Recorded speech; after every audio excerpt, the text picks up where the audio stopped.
सर्वशास्त्रार्थ संपन्नम सर्व शिल्प प्रवर्तकम नाटाख्यम पंचमम वेदम से इतिहासम करोम्यहम। नमस्कार, स्वागत है आप सभी का डीडी न्यूज पर। एक भारत श्रेष्ठ भारत के इस खास कार्यक्रम में मैं हूं आपके साथ मनीष वाजपेयी। शुरुआत में जिस श्लोक का मैंने जिक्र किया वो नाट्य शास्त्र की महिमा की ओर अब इंगित करता है। नाट्य शास्त्र को वो पंचम वेद बताता है। नाट्य शास्त्र की अगर हम बात करें तो वाकई इसमें राग है, इसमें रस है, इसमें रंग है, इसमें रुदन है, इसमें परिहास है, इसमें तमाम हाव भाव हैं, मनोभाव हैं, इसमें तमाम मुद्राएं हैं, इसमें दुनिया की जर्रे जर्रे की तमाम जो कृतियां हैं वो समाई हुई हैं और इसीलिए इसका महत्व है। और यही रास रंग हास परिहास रुदन तमाम मुद्राएं तमाम हाव भाव हमें जहां पर देखने को मिल रहा है, हम आज अपने उस खास कार्यक्रम में भारत रंग महोत्सव की बात करने वाले हैं। क्योंकि भारत रंग महोत्सव के जरिए हमें दिख रहा था संपूर्ण भारत एक अलग ही रास में, एक अलग ही रंग में, एक अलग ही शैली में। और इसीलिए अपने इस खास कार्यक्रम में हम जिक्र करने वाले हैं भारत रंग महोत्सव के।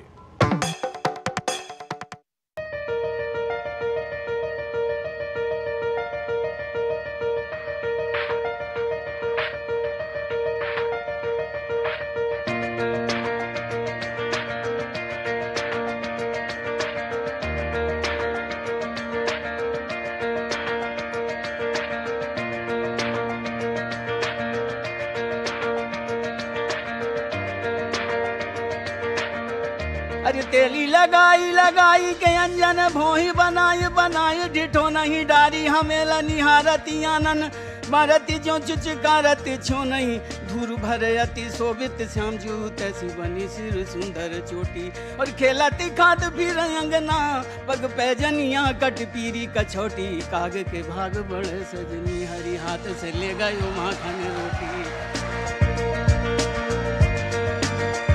Bharat Rang Mahotsav is as of now, if we speak of this festival, it is the largest international theatre festival in the world. और ये 99 में शुरू हुआ था और अमृत काल में इसका 25वां साल हम सेलिब्रेट कर रहे हैं। ये नाटकों का महाकुंभ बन चुका है और विश्व का सबसे बड़ा अंतर्राष्ट्रीय नाटक महोत्सव है।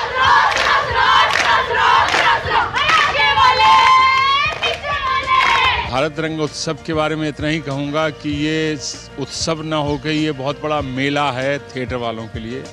और मैंने सच में इतना बड़ा मेला कभी थिएटर को मैं नहीं देखा। औरत को चुप करने में हमेशा तत्पर रहते हैं। पति है तो क्या हुआ?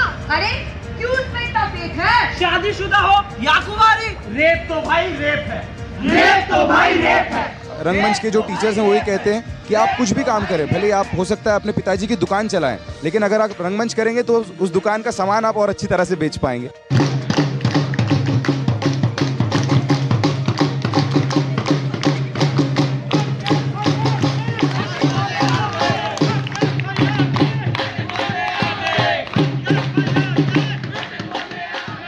रंग महोत्सव का होना हमारी आत्मा को जागरूक करना है अंदर से।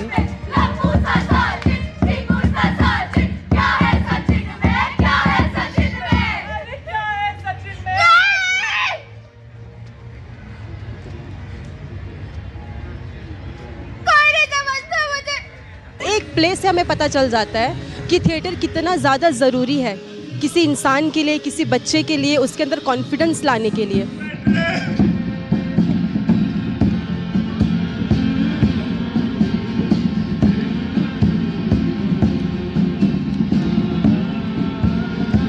ये कोई कहानी नहीं है, ये सच है हमारा कि जिस चश्मे से हम देख रहे हैं वो हमें छोड़ बाकी सारी दुनिया दिखा रहा है। जब अभिनय की हम बात करते हैं, सबसे उच्च अभिनय वही है, सबसे उच्च कलाकार वही है कि आप अपने दर्शकों को रस की निष्पत्ति दे सके। जब आप हंस रहे हो तो वो हंसे, जब वो आप रो रहे हो तो वो आप रोए। तो ऐसा ही माहौल इस तरह के जब ये प्रोग्राम होता है, कार्यक्रम होता है, तो हम देखते हैं और बल्कि सीखते भी हैं कि किस तरह से आप दर्शकों से जुड़ सकते हो और वहाँ वही चीज़ बिना किसी फिल्म कैमरे के क्रिएट की जा रही है। तो ये जादू होता है।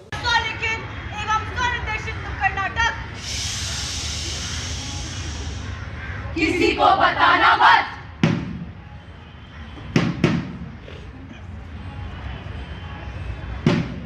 Nemesis!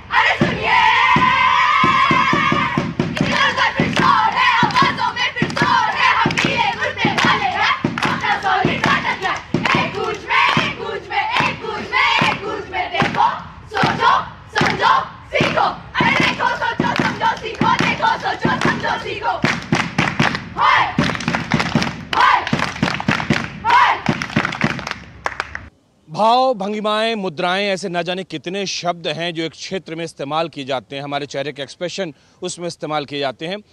कह सकते हैं कि पूरा एक विज्ञान है हमारे मनोभाव का, हमारे हाव भाव का। उस विज्ञान को जब हम समेटते हैं तो रंगमंच बन जाता है, रंग कला बन जाती है और इस रंग कला को अंजाम देते हैं रंगकर्मी। और इस समय कह सकते हैं कि बहुत उपयुक्त माहौल भी है, उत्सव भी है। भारत रंग महोत्सव है, वसुधैव कुटुंबकम और वंदे भारंगम, इस आधार पर ये भारत रंग महोत्सव कह सकते हैं कि मनाया जा रहा है। हमारे साथ में बहुत मशहूर रंगकर्मी मौजूद हैं, कई फिल्मों में भी, सिनेमा जगत में भी आपने इनको देखा होगा। मीता वशिष्ठ जी हैं, परिचय की मोहताज नहीं है। मीता जी, आप रंग महोत्सव में आए हुए हैं, रंग महोत्सव का अपना एक्सपीरियंस आपका कैसा रहता है? मेरे लिए तो ये एक जैसे कहते हैं ना श्रद्धांजलि, लिटरली जैसे लोग तीर्थ जाते हैं तो मेरे लिए NSD आना और रंग महोत्सव में आना और भाग लेना मेरे लिए वो है, मेरा तीर्थ स्थान है ये। आपके लिए तो वैसे ही, मतलब जैसे कहते हैं ना, जहाँ से आदमी पढ़ता है, जहाँ से आदमी आगे बढ़ता है, जिस क्षेत्र से आगे बढ़ता है, वापस अगर वहाँ पे आता है तो कुछ थोड़ा सा नॉस्टैल्जिक फीलिंग होती है, थोड़ी सी ऐसी फीलिंग होती है कि हाँ, कहीं हम अपने घर में वापस आ रहे हैं, कहीं चीज़ें छूट गई थी कहीं पीछे, उनको हम एक बार फिर से जोड़ रहे हैं। कुछ ऐसा लगता है जब आप इन स्टूडेंट्स के साथ में मिलते हैं, इनसे आप अभी मास्टर क्लास दे रहे थे, मैंने देखा था। ये बहुत एक बड़ी अच्छी फीलिंग है क्योंकि वहाँ पे मेरे जो गुरु हैं उनकी फ़ोटोएं लगी हैं, वो हालांकि अभी नहीं, ऐसा लगता है वो वहाँ से मुस्कुरा रहे हैं। और यहाँ पे जो स्टूडेंट्स से आप मिलते हैं तो आपको ऐसा लगता है कि एक बहुत बड़ी विशाल नदी है जो बह रही है, उसमें आप कुछ लहरें हैं और भी लोग लहरें हैं, तो आपको एक विशालता का एहसास होता है। जैसे आप एक महान नदी है, उसमें आप भी हैं, सब लोग हैं और आप सब भी नदी हैं, तो आप एक छोटी सी माने एक लहर भी हैं और आप विशाल नदी भी हैं। तो दोनों चीज़ों का एक आभास सा होता है यहाँ के।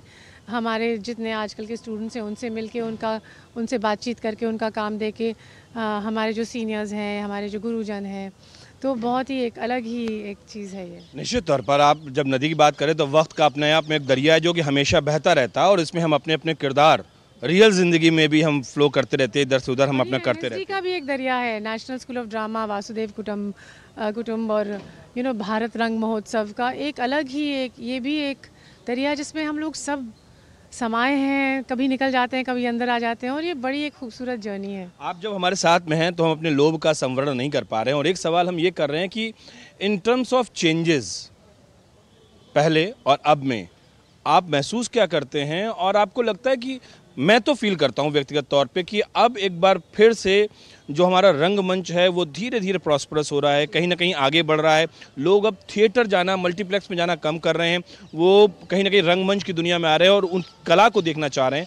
आप क्या महसूस करते हैं, आपके जहन में क्या है? नहीं, ये बहुत ज़रूरी है क्योंकि सोशल मीडिया इतना हावी हो चुका है और एक तरह से हम लोग बहुत हमारे ऊपर वो बोझ नहीं था सोशल मीडिया का जो आज की जनरेशन्स पे है और लोगों पे, जनरेशन ही छोड़ो, सीनियर जनरेशन भी। द थिंग इज़ कि आपको रंगकर्मी के साथ जुड़ना, रंगमंच के साथ जुड़ना ही होगा एज एन ऑडियंस ऑल्सो। सीधे चलते हैं पटना, बिहार में, जहां पर पालीगंज में केंद्रीय मंत्री अमित शाह अति पिछड़ा महासम्मेलन में हिस्सा ले रहे हैं और संबोधित कर रहे हैं। डबल इंजन की सरकार बन गई है, भूमाफियाओं को उल्टा लटका कर सीधा करने का काम ये भारतीय जनता पार्टी की सरकार करेगी। हमारी सरकार बनने के बाद हमारी डबल इंजन सरकार एक कमेटी गठन करेगी, जिन्होंने गरीबों की भूमि कब्जाई है, इसके लिए एक कमेटी कठोर कार्यवाही करेगी और जेल की सलाखों के पीछे डालने का काम करेगी। लालू जी, आप कितना भी कर दो, आप इस प्रदेश के, बिहार जैसे प्रदेश के पिछड़ा अति पिछड़ा को बरगला नहीं सकते हो। मित्रों, आपने मोदी जी को 2 टर्म शासन करने का मौका दिया। मोदी जी ने देश के अर्थतंत्र को 5वें नंबर पर पहुंचा है। मोदी जी आपका आशीर्वाद मांग रहे हैं दुनिया की तीसरी बड़ी ताकत बनने के लिए। मोदी जी आपका आशीर्वाद मांग रहे हैं आत्मनिर्भर भारत बनाने के लिए, विकसित भारत बनाने के लिए। और ये लोग आपका वोट मांग रहे हैं, ये लोग आपका वोट मांग रहे हैं अपने कुनबे का भला करने के लिए। मुझे बताओ, एक और देश के 25 करोड़ लोगों को गरीबी की रेखा से बाहर निकालने वाले मोदी जी है। 80 करोड़ लोगों को प्रति व्यक्ति प्रति माह 5 किलो अनाज मुफ्त में देने वाले मोदी जी है। 12 करोड़ गरीबों को घर में शौचालय देने वाले मोदी जी है। 4 करोड़ गरीबों को घर देने वाले प्रधानमंत्री मोदी जी है। 10 करोड़ गरीब माताओं को उज्ज्वला का सिलेंडर देने वाले प्रधानमंत्री नरेंद्र मोदी है। 14 करोड़ गरीबों के घर में नल से जल पहुंचाने वाले प्रधानमंत्री नरेंद्र मोदी है। और अब बिहार के करोड़ों लोगों को, अभी अभी मुझे सम्राट चौधरी बता रहे थे, 1 करोड़ लोगों को कार्ड बांट दिया 2 महीना में। 1 करोड़ परिवार मतलब 6 करोड़ लोगों को 5 लाख तक का स्वास्थ्य का पूरा खर्चा नरेंद्र मोदी जी ने फ्री ऑफ कॉस्ट कर दिया है, मुफ्त में।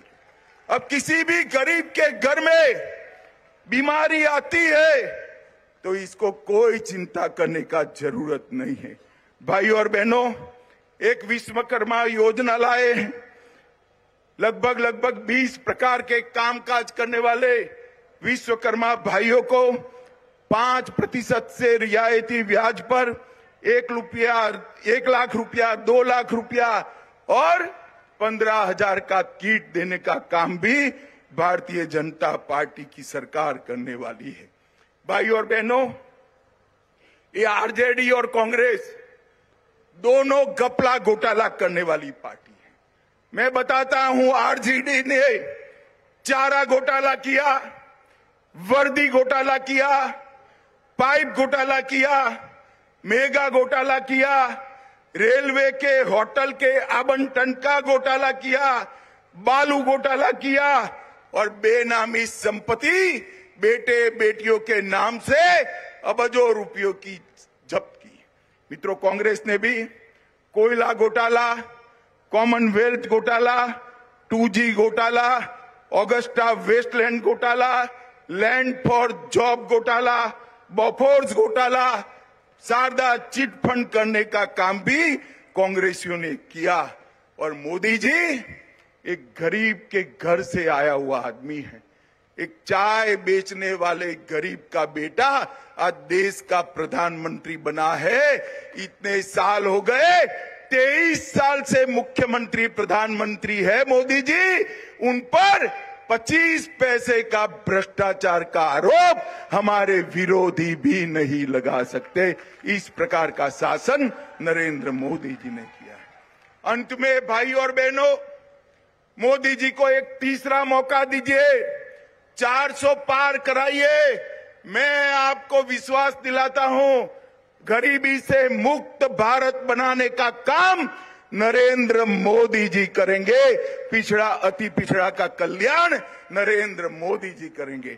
भाई और बहनों, अंत में मैं इतना कहना चाहता हूं, मुझे बताओ, ये कश्मीर जो है ये हमारा है या नहीं है? ऐसे नहीं भाई, जोर से बोलो, लालू तक आवाज जाए ऐसे। ये कश्मीर हमारा है या नहीं है? धारा 370 हटनी चाहिए थी या नहीं हटनी चाहिए थी? ये लालू, कांग्रेस, सभी लोग मिलकर 75 साल से धारा 370 को संभाल कर बैठे थे। आपने मोदी जी को दूसरी बार प्रधानमंत्री बनाया। धारा 370 को मोदी जी ने 5 अगस्त 2019 को समाप्त कर कश्मीर को हमेशा के लिए भारत के साथ जोड़ दिया। भाई और बहनों, मुझे बताओ, अयोध्या में राम मंदिर बनना चाहिए था या नहीं बनना चाहिए था? जोर से बोलो, बनना चाहिए था या नहीं बनना चाहिए था? यही लालू प्रसाद यादव है जिसने अडवाणी जी को पकड़कर राम रथ को रोका था। लालू जी, आप कुछ नहीं कर सकते, बिहार की जनता हमारे साथ है। मोदी जी ने राम मंदिर का भूमि पूजन भी किया और रामलला का प्राण प्रतिष्ठा करने का काम भी मोदी जी। सीधा प्रसारण आप पटना के पालीगंज से देख रहे थे, जहां केंद्रीय मंत्री अमित शाह ने अति पिछड़ा महासम्मेलन को संबोधित किया। मोदी सरकार के काम को गिनाए, तमाम मुद्दों का जिक्र किया। राम मंदिर, धारा 370 जो हटाया गया, उन सब चीज़ों का वो जिक्र कर रहे थे। आगे देखिए हमारा कार्यक्रम एक भारत श्रेष्ठ भारत। चॉइस नहीं है, रंग मंच ही है, या रंग मंच का एक ऑडियंस होना ही है जो आपके अस्तित्व को एक के बिखरे हुए टुकड़ों को समेटता है आपके लिए, और आप अपने समेटे हुए अस्तित्व के साथ, जो आपका अस्तित्व है, उससे आप घर जा सकते हैं। नहीं तो हर कुछ जो दुनिया में है वो आपके अस्तित्व को बिखेरता है बहुत सारे अंशों में। और रंगमंच ही है जो आपको पूरी तरह से एक तरह से अपने आप में एकाग्रता से एक लाता है। जब आप मास्टर क्लास दे रहे थे, जिस समय आप मास्टर क्लास में एज ए शिक्षक वहाँ पर थे और बच्चों को समझा रहे थे, उनके कुछ सवाल जवाब का सेशन चल रहा था, सवालों में आपको क्या लग रहा था, महसूस क्या? सवाल तो ठीक है, उन्होंने शब्द कर दिए और आपने उसका जवाब दिया, लेकिन उनके पीछे जो उत्कंठा थी, एक जिज्ञासा जो थी, कुछ आपको कुछ ऐसा लगा हो जिसमें लगा हो कि नहीं यार, ये फायर है और इस फायर को जिंदा रहना मतलब बनता है? नहीं, मुझे वो सब सवाल वो ही लगे जो हमारे समय में जब हम उनके उम्र में थे तो वो सवाल हमें कचोटते थे। बल्कि अब क्या है कि अगर आपको 35 साल हो गए एक फील्ड में उतरे और उसके पहले 4 साल, तो आप समझ लीजिए ऑलमोस्ट 40 साल का एक्सपीरियंस है, तो आप समझ सकते हैं। और आपके पास अब वो थोड़े जवाब हैं, क्योंकि आपके अंदर भी वो जवाब बन गए हैं जो आपको, तो मुझे लगता है जैसे कि मैं किसी अपने आप को देख रही हूँ वहाँ।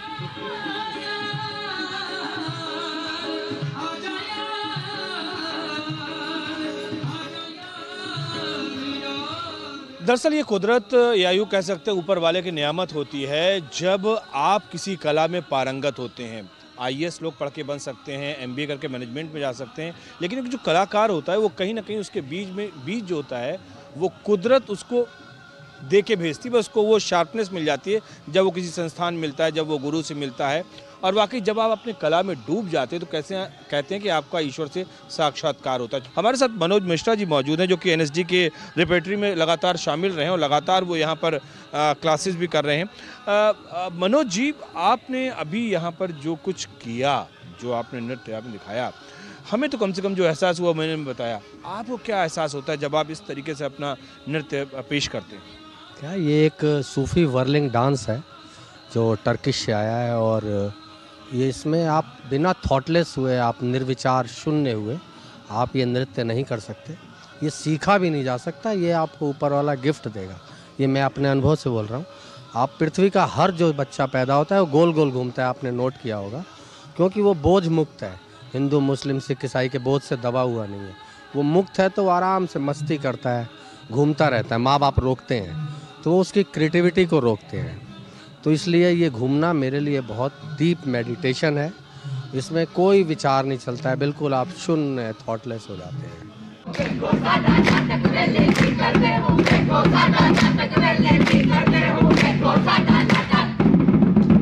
देखो, एक बता दो मजे की बात, 3rd ईयर में इंटर्नशिप और प्लेसमेंट का बस बहाना है, हमें तो नुक्कड़ नाटक में ताली बजाने जा रहे हैं, मजे ही मजे। भारत रंग महोत्सव में बहुत से लोगों से मिलना हो रहा है और बहुत से लोगों से मिल के कहते हैं हमारे भी अनुभव का संसार समृद्ध हो रहा है। रंगमंच की दुनिया है, तमाम रंगकर्मी हैं, उनके अपने एहसास हैं, जज्बात हैं, उनके अपने ख्याल हैं, उनसे मैं भी रूबरू हो रहा हूँ। लेकिन इसके साथ साथ कुछ लोग ऐसे भी मिल रहे हैं जो कि रंगमंच के ज़रिए ही समाज में उन लोगों को दीक्षित कर रहे हैं, उन लोगों की मदद कर रहे हैं जिनको हम दिव्यांग कहते हैं, जिनको हम कहते हैं कि हाँ वो कहीं समाज की एक पिछली पंक्ति में ना खड़े हों, वो आगे आएँ। ऐसे लोगों से भी मुलाकात कर रहे हैं जो कि इनकी मदद के लिए हमेशा आगे रहते हैं। और उन्हें उत्तर प्रदेश में राष्ट्रीय पुरस्कार भी मिला है, पंडित बिरजू महाराज के नाम से जो पुरस्कार है वो भी मिला है कथक के लिए, और वो रंगकर्मी भी हैं। ऐसी हमारे साथ एक शख्सियत मौजूद है, माया कुलश्रेष्ठ जी इस समय मौजूद हैं। माया जी, बहुत बहुत स्वागत है आपका DD न्यूज़ से जुड़ने पर।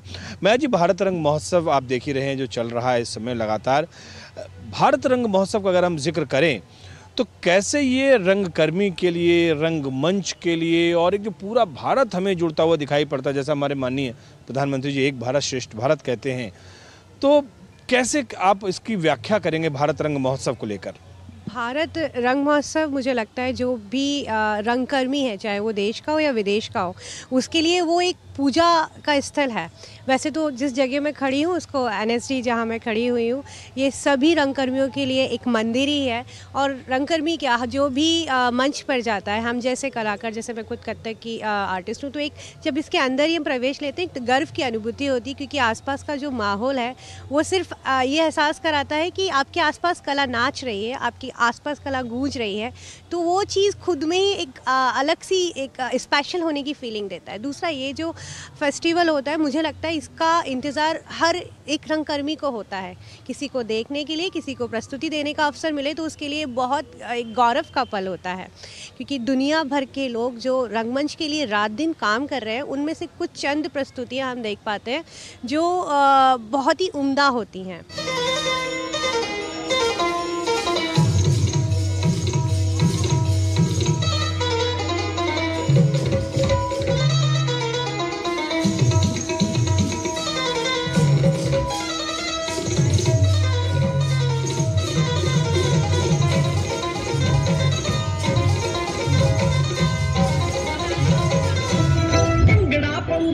वेट बल्ली है नी हाथ मार के पट्टा दे, भंगड़ा पऊगा हैवी वेट बल्ली है नी हाथ मार के पट्टा दे।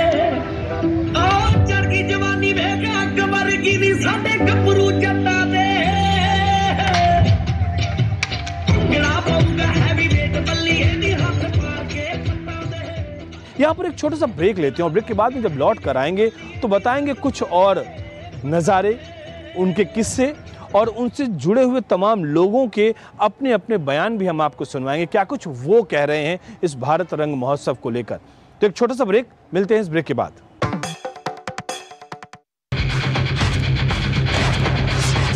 खबर आ रही है ब्रेकिंग न्यूज की रेस से हटकर हम लेकर आते हैं आपके लिए सार्थक, सकारात्मक और प्रेरणादायी खबरें। खबरें सिर्फ हाथ से नहीं होते, खबरें अच्छी भी होती हैं जो देती है हौसला, बढ़ाती है आत्मविश्वास। मुश्किल वक्त में भी जब लोगों ने दिखाया कुछ कर गुजरने का जज्बा, हम लेकर आते हैं अपने इस खास कार्यक्रम में आम लोगों के जज्बे की कहानियाँ। देखिए मेरे साथ गुड न्यूज जज्बा इंडिया का।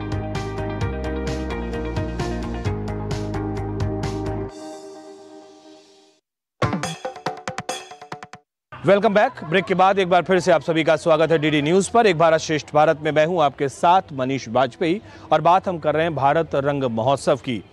जब भारत रंग महोत्सव का हम जिक्र कर रहे हैं तो जाहिर सी बात है, इसमें रंगमंच है, रंगकर्मी है, उनकी अपनी दुनिया है और तमाम वो चीज़ें हैं जो कि रंगमंच से जुड़ी हुई हैं। लेकिन इसके साथ ही साथ एक बहुत बड़ी चीज़ है कि आगे चल के रंगमंच का भविष्य और उज्जवल हो, कैसे हम इसको प्रोफेशनलिज्म के साथ में जोड़ें, कैसे और ज़्यादा हम प्रोफेशनल एक्टिविटीज़ करें ताकि रंगमंच और भी ज़्यादा आगे बढ़े। इसको लेकर भी हमें यहाँ पर एक सोच दिखाई पड़ी कि कैसे हम इस रंगमंच को गांव-गांव को तक, शहर-शहर तक, लोगों तक इसको और ज़्यादा लोकप्रिय बनाएं, लोगों तक पहुँचाएं और लोग इसके साथ जुड़ें। वो बहुत ज़रूरी है, ख़ास तौर से रंगमंच के उज्जवल भविष्य के लिए। तो ये सब कुछ भी हमें यहाँ पर देखने को मिला और कह सकते हैं ये भी एक नूतन अवधारणा ही है कि सिर्फ रंगमंच ही नहीं बल्कि रंगमंच के आगे क्या कुछ और हो सकता है, वो कैसे किया जाए। राष्ट्रीय नाट्य विद्यालय की इसमें बड़ी अहम भूमिका भी है। महारानी जी, मैं आपके लिए फूल लेने जा रहा था, मैं ऐसे जा रहा था, उधर से वो ऐसे निकला, मैंने पूछा कैसे खा लिया, उसने भत से खा लिया। जैसा मैं लगातार कह रहा हूं कि तमाम हाव भाव से परिपूर्ण है ये रंग की दुनिया, ये रंगमंच और ये रंगकर्मी जो है ना, जाने कहां कहां से कितने कितने हाव भाव अपने अंदर समेट कर लाते हैं। बहुत कुछ देखते हैं, बहुत कुछ अपनाते हैं, बहुत कुछ बताते हैं। पूरी दुनिया में जितने भी एहसास आपके दिलों में हैं, उन एहसासों को अपने चेहरे के माध्यम से, अपनी मुद्राओं के माध्यम से बयां करना वाकई इनका खूबसूरत शगल बन गया है। और आज इस वक्त जब हम यहाँ पर मौजूद हैं भारत रंग महोत्सव में, हमारे साथ कुछ नवोदित रंगकर्मी हैं जो कि अभी इस रंगमंच के क्षेत्र में आगे बढ़ रहे हैं और अपने आप को दिखाने की, बताने की कोशिश कर रहे हैं। और इनके माध्यम से हम ये जानने की कोशिश कर रहे हैं दरअसल रंगमंच को, रंगकर्मी को, रंगमंच के भविष्य को, भारत रंग महोत्सव जैसा ये बड़ा कार्यक्रम कैसे इसके उज्जवल भविष्य की बुनियाद रख रहा है, हम ये चीज जानने की कोशिश कर रहे हैं। तो एक एक करके हम इनके विचार जानना चाहते हैं। और आप देख भी रहे होंगे कि बैकड्रॉप में हमारे बहुत सारा म्यूजिक, आवाज भी आपको सुनने को मिल रही होगी। तो बहरहाल चूंकि हम हैं ही राष्ट्रीय नाट्य विद्यालय परिसर में और यहाँ पर ये सब कार्यक्रम भी चल रहे हैं, इसके बीच में हमने इन लोगों को पकड़ा है और ये जानने की कोशिश कर रहे हैं कि दरअसल भारत रंग महोत्सव को लेकर इनके अपने विचार क्या हैं। तो चलिए एक एक करके हम शुरू करते हैं। सबसे पहले हम आपसे शुरू करते हैं, अपना आप इंट्रोडक्शन दीजिए और फिर बताइए आपके ख्याल क्या हैं। बहुत बहुत शुक्रिया मनीष जी। नमस्कार, मेरा नाम है शांतनु सोनी और मैं अभी राष्ट्रीय नाट्य विद्यालय के प्रथम वर्ष का छात्र हूँ। मैं महाराष्ट्र से हूँ और हमारे यहाँ पर तो जैसे कि रंगमंच है वो काफ़ी पॉपुलर है। बचपन से ही हमको रंगमंच दिखाया जाता है, हम बचपन से देखते हैं, स्कूलों में कॉम्पिटिशन्स होते हैं। लेकिन बहुत सारे ऐसे क्षेत्र हैं जहाँ तक रंगमंच नहीं पहुँच पाता। तो ये राष्ट्रीय नाट्य विद्यालय की ये जो मुहिम है, इस बार आप देख सकते हैं कि 25वां भारत रंग महोत्सव है, जिसको हम प्यार से भारंगम भी कहते हैं, भारत रंग महोत्सव, भारंगम। तो ये 25वां वर्ष है। तो इसकी मुहिम जो थी सबसे पहले राम गोपाल बजाज जी ने शुरू की थी। तो उनका उद्देश्य यही था कि देश के छोटे छोटे कोने तक रंगमंच पहुँचे और छोटे छोटे जगह से लोग आकर परफॉर्म करें, जिसको शहर में देखा जा सके। तो इसके लिए ये एक मुहिम है और इसको मतलब एशिया का और इंटरनेशनली बहुत एक अक्लेम्ड फेस्टिवल है ये। नमस्कार आप सभी को, मेरा नाम ममता जायसवाल है और मैं फर्स्ट ईयर में हूँ NSD में। थिएटर करना आसान नहीं है, तो जिन्हें भी लगता है कि थिएटर आसान है उनके लिए तो ये बिल्कुल नहीं है। और जो थिएटर करते हैं, जैसे हम कलाकार, हम बच्चे हैं, हमारा स्वभाव ही बच्चों जैसा होता है। जैसे बच्चों को अगर किसी चीज़ के लिए प्रेरित करना है तो उन्हें कुछ गिफ्ट देना होता है या फिर उन्हें कुछ ऐसी चीज़ देनी होती है जिससे वो अपनी चीज़ें दर्शा सके, जिससे वो दुनिया के सामने अपना टैलेंट ला सके। तो भारंगम वही चीज़ है मेरे लिए। और ये हर साल जब होता है तो एक अलग लेवल की एक्साइटमेंट होती है, क्योंकि दुनिया भर से प्लेज आते हैं यहाँ पे, स्पेशली हमारे इंडियन प्लेज जो होते हैं। और मुझे हमेशा मैं ये मानता भी हूँ, मुझे लगता भी है कि रंगमंच हमेशा से एक भविष्य रहा है। बहुत बार तरह तरह के डिबेट्स होते हैं कि क्या रंगमंच पतन की ओर जा रहा है या रंगमंच क्या कैसे उत्थान की तरफ जा पाएगा, रंगमंच को कैसे हम बढ़ा सकते हैं, कैसे और समृद्ध कर सकते हैं। लेकिन मुझे लगता है कि अगर हम जैसे कुछ कलाकार हैं या फिर हम जो अद्वितीय कराते हैं छात्र संघ की ओर से, कॉलेज के बहुत सारे बच्चे आते हैं और भी स्कूल के बच्चे आते हैं, यहाँ पे संडे क्लब राष्ट्रीय नाट्य विद्यालय कराता है, तो मुझे नहीं लगता है कि रंगमंच कभी भी कम हो पाएगा। ये रंगमंच के प्रति लोगों का जुनून ही है कि लोग इसको जुड़ते हैं, लोग इसको देखते हैं और कुछ तो है इसमें। हमें कहा जाता है कि हमारे गुरु कहते थे कि ये एक कीड़ा है जो किसी को काट लेगा तो कभी छूटेगा नहीं। तो हमें वो कीड़ा काट चुका और ये कीड़ा ऐसा है कि हमेशा कभी ना कभी किसी न किसी को काटता रहेगा। वो जब अपने आप में थोड़ा सा आत्मविश्वास की कमी पाएगा, वो कभी भी किसी नाटक को देखेगा, किसी रामलीला को देखेगा, किसी नौटंकी को देखेगा या फिर किसी और भी फोक ट्रेडिशन को देखेगा, उसको हमेशा लगेगा कि ये कुछ जादू हो रहा है और मुझे भी जादू का कभी ना कभी हिस्सा होना है। वाकई बहुत बहुत अच्छी बात की। लेकिन एक बात और भी मैं यहाँ पर कहना चाहूँगा, दरअसल जब तक इस समाज में, राष्ट्र में हाव भाव हैं, और मैं तो ये भी मानता हूँ कि हर व्यक्ति जन्म से ही रंगकर्मी है, रोता है तो वो रंगकर्मी है, क्योंकि एक उसके चेहरे पर रंग नजर आता है, वो हंसता है, उसके अंदर अगर एहसास हैं, चाहे वो रोने का हो, हंसने का हो, क्रोध का हो, कोई भी अगर उसके चेहरे पर भाव आता है तो वो रंगकर्मी है। कुदरत ने उसे खुद ही रंगकर्मी बना के भेजा हुआ है। बस ये अलग बात है कि पत्थर को घिसेंगे तो वो शंकर हो जाएगा, तो वही ये लोग शंकर बनने की दृष्टिकोण से यहाँ पर आए हुए हैं। जी, मेरा नाम श्रीकांत कामलेकर है, मैं हैदराबाद से हूँ और मैं फर्स्ट ईयर का स्टूडेंट हूँ। जैसा कि आप सभी लोग जानते हैं कि भारत रंग महोत्सव जो हमारे NSD में चल रहा है, तो ये जो रंगमंच है और ये जो भारत रंग महोत्सव है वो एवरी ईयर होता है, 25 ईयर चल रहा है अभी। और इसमें ना सिर्फ नाटक आ रहे हैं बल्कि हमारी अलग अलग देश की जो है ट्रेडिशनल डांस आ रहे हैं, संगीत आ रहे हैं और म्यूज़िक हो रहा है। तो सिर्फ ना ही नाटक के थ्रू बल्कि हम ट्रेडिशन के थ्रू अलग अलग जो डांस फॉर्म है हमारे देश का और अलग अलग जो संगीत है हमारे देश का, तो इसमें ये भी पार्टिसिपेट कर रहे हैं। तो जो कल्चर हमारा जो ख़त्म हो रहा है वो कल्चर को NSD और हमारी मिनिस्ट्री जो है मदद कर रही है उसको फिर से वापस लाने में और लोगों को एक नया वो देने में कि लोग इससे जुड़े रहे, रंगमंच से भी जुड़े रहे और ये सब जो चीज़ें जो खत्म हो रही है वो वापस धीरे धीरे सीखे और फिर से उसको वापस लेके आए। नमस्ते, मेरा नाम ईशान है, मैं हरियाणा से हूँ और मैं काफ़ी समय से थिएटर से जुड़ा हूँ और आर्ट से जुड़ा हूँ।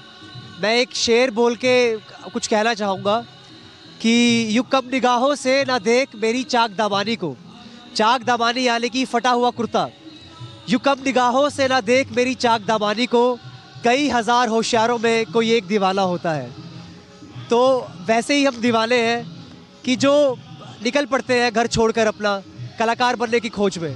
अब हालांकि कोई ना कोई एक स्ट्रक्चर चाहिए होता है जीवन जीने के लिए, एक रास्ता चाहिए होता है, जिस रास्ते के सफ़र में हमको कुछ साथी मिल जाते हैं तो हमारा हौसला बुलंद रहता है, और हौसला बुलंद रहता है तो हम कोशिशें करना नहीं छोड़ते, क्योंकि हमें जो हासिल करना है उस सपने की कोई शक्ल नहीं है। हमें बस कुछ चाहिए, वो एक एहसास है, वो एक एहसास खुशी का है, सुकून का है, जिसे हम सक्सेस कह देते हैं। अब वो क्या है, यही खोज करते रहते हैं हर दिन। फिल्में देखते रहते हैं, नाटक देखते रहते हैं, फिल्में करने की कोशिश करते हैं, नाटक करने की कोशिश करते हैं। और ये जो कोशिश शब्द हम इस्तेमाल करते हैं, क्योंकि अगर हम ये बोलना शुरू कर दें कि मैंने हासिल कर लिया है, तो फिर आपके पास एक जिम्मेदारी आ जाएगी कि अब कल का दिन आप क्या करोगे, आप उठ को अपने आप को कैसे तराशोगे, क्योंकि तराशना ही हमारा काम है। और रंग महोत्सव के अंदर हम दुनिया जहान के लोगों से, कलाकारों से मिलते हैं, जो हम ये तय कर पाते हैं कि जो वो सोच रहे हैं और जो मैं सोच रहा हूँ क्या वो एक जैसा है। अगर वो एक जैसा है, उसके अंदर कुछ सिमिलैरिटी है, तो शायद हम गलत नहीं है, हम जो सफ़र कर रहे हैं वो सफ़र हमारा गलत नहीं है, हम चलते रहेंगे, यही कला के सफ़र को जारी रखेंगे। धन्यवाद। वाकई ईशान, बहुत अच्छा आपने बोला, और आशा है, उम्मीद है, हौसला है, तो ये ज़िंदगी है, सांसों की रफ्तार है, जीवन में उमंग है और बहार है। तो ये रंग महोत्सव के बारे में तमाम बातें हम लगातार आपको बता रहे हैं और आगे बताते रहेंगे। और वाकई ये दुनिया अद्भुत है, अलग है, अद्वितीय है, जैसा मैं लगातार कह रहा हूँ, अनुकरणीय भी है, क्योंकि जब इनके दिलों में झांक को देखिए ना तो बड़ा आपको सुकून मिलेगा, तमाम तनावों से आपको मुक्ति मिलेगी। तो इसलिए रंगमंच के पास बने रहिएगा, इस रंग की दुनिया के साथ बने रहिएगा, इसका भी भविष्य उज्जवल रहेगा, और हाँ, आपके जीवन का भविष्य भी उज्जवल रहेगा। हम बात बात पे उसे डांटते रहे तो क्या इज्जत रह जाएगी? हम उत्साह से पराग को लेकर जाएं और वो दुत्कार दे तो नहीं। देखिए, एक तो रंगमंच की कोई अपनी जात नहीं होती है, कोई भाषा नहीं होती है, हर तरह के लोग रंगमंच कर रहे हैं, और उन सब रंगमंच के कलाकारों को, कोई मणिपुर से आया हुआ है, कोई उड़ीसा से आया हुआ है, कोई मध्य प्रदेश से आया है, कोई बिहार से आया है, कोई पंजाब से आया है, इन सबको एक साथ जोड़ना, इतनी सारी भाषाओं में नाटक होना, ये अपने आप में ये कहता है कि हम सब एक हैं, और ये संदेश है लोगों को कि हमें एक बने रहना चाहिए। और जहाँ इतने सारे रंगमंच के लोग एक साथ काम कर रहे हैं, जहाँ कोई भेदभाव नहीं, कोई लड़ाई नहीं, कोई ऊंच नीच नहीं, इससे पूरे देश को या उन लोगों को सबक लेना चाहिए जो इन छोटी छोटी बातों में उलझे हुए हैं। यही सबसे बड़ा एग्जाम्पल है श्रेष्ठ भारत का, कि देखिए भारत के इतने सारे भाषाओं के लोग एक साथ काम कर रहे हैं, ये श्रेष्ठ भारत का एक बहुत बड़ा उदाहरण है।